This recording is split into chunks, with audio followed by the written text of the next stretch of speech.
Look, we've had an exciting 2 days in the great state of Louisiana, recognizing excellence in the teaching profession. The Milken Family Foundation really has invested in the state of Louisiana, and our communities feel that. And it's a catalyst to help our educators get better and better every single day.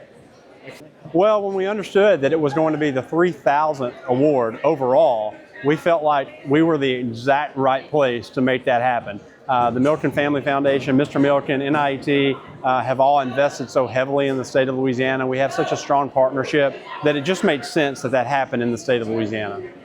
Look, Louisiana has never ranked higher in the national rankings. You know, we are looking good in U.S. News and World Report and on the nation's report card, but we have to keep getting better.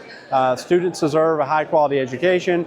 Families deserve that. Communities. We want to keep getting better and better and better. We're a state that's been long challenged educationally. It's great to see progress, but we understand the reality that we have a lot of work still to do.